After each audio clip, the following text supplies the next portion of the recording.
Alors, bonjour tout le monde, je suis avec Jay qui a créé un centre d'accueil pour les réfugiés à Przemysl. Jay que j'avais rencontré à l'époque du Tesco en mars 2022 et qui va nous présenter un petit peu son projet et la stratégie qu'il peut avoir pour créer quelque chose d'encore plus important et grand pour accueillir les réfugiés. Hi Jay. Jay, Hi. can you tell us about this place? Yes. Where are we?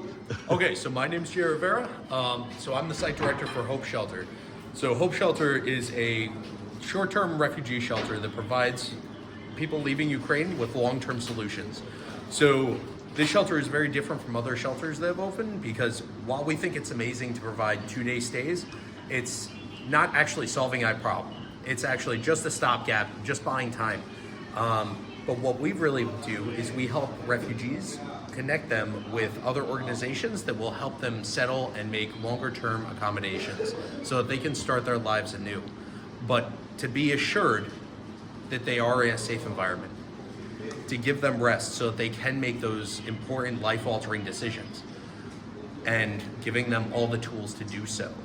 Our shelter is also very different from other shelters because what we saw in Tesco was at Tesco, we would basically cook, clean, do everything for refugees.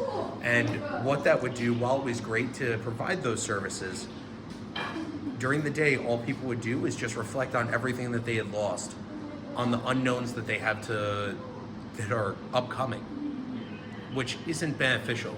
So our shelter took a different approach, which is asking them to take care of the space, to cook and clean for not only themselves, but also for other Ukrainians. Because while it's, we came across the world to go and help, not just because it was the right thing to do, but because it felt good. Yeah. So why would we deprive those that are staying with us from feeling that same sense of accomplishment, from feeling that same sense of pride? Okay, and I've seen that there are some computers and you're giving classes, you've got Yes. many projects around that. Yes, Can you tell so us about... we currently offer online classrooms via a computer system, and then we also have set up on the computers, we have Minecraft, as well as Paint, and some other Illustrator classes. Okay. In addition to that, we also construct trench candles. So people that leave Ukraine, that feel guilty for leaving Ukraine, can go and provide supplies in the form of trench candles to families and other places that are on the front lines that are impacted heavily by the war. Okay. These trench candles not only provide a source of light, but also an essential source of heat. And how many people do you have here? I mean, is it very variable or is it constant flow, or do you see an increase of people incoming? So right now we see a massive increase. So we just hit max capacity about 5 days ago, so right now we have a capacity of 102 based on our bunk beds. However, there was a massive flow of refugees into the town of Przemysl. So we actually increased our capacity to 120 by asking parents to please sleep with their children or to ask siblings to sleep in the same bed together so that no one had to sleep on the train station. Okay, and it's all volunteer based? All completely volunteer based. All funds go directly to the refugees. There are no administration fees. Every single dollar that comes into the shelter is spent to better the lives of refugees. And how many volunteers are working here on the ground? We have about 10 volunteers. Okay, great. And you have ambition to develop that. This is one floor, but you've got a mission to take the second floor? Yes. So right now we have the one floor where we have altogether sleeping space for 102. We have that broken into separate rooms. We have 14 rooms altogether. We plan on renting upstairs because, as you can see, our kitchen is actually fairly small. What we really want to do is we want to increase the cooking space. So upstairs, there's a full commercial kitchen as well as a full commercial dining room. So right now we can only house about 40 people in the kitchen area at one time, which means that people have to eat in shifts. Which unfortunately then some people can't eat at the same time, and also food scarcity, everything else.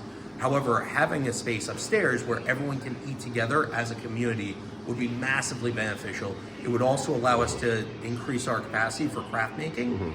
And then we'd also be able to have a separate room where it would be a quiet room so that kids can do online schooling, and we could also provide psychological counseling.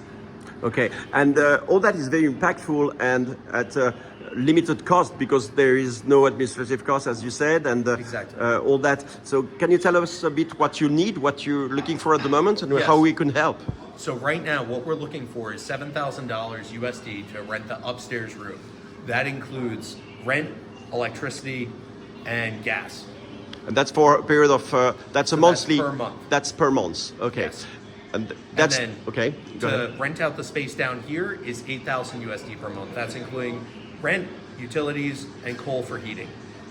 We would also like an additional $2,000 USD just for food.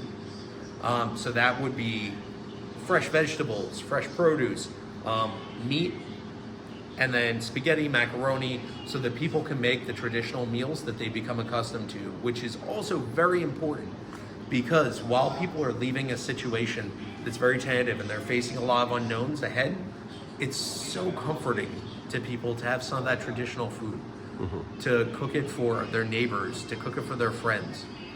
Okay, well, thank you very much, Jay. That's absolutely fantastic. And having been at Tesco for many months, it's so enthusiastic to see that the history is continuing and that there is still a structure because the Tesco Center is about to close down and it's not exactly run the way it was run, and it's very restrictive. So it's great to see that there is still some capacity to welcome people at the border. So Exactly. Congrats, and we will support you. And the Small Project Fund will try its utmost to find you some donors. Thank you, and also thank you so much, because I don't know if anyone knows his story, but he helped start Tesco.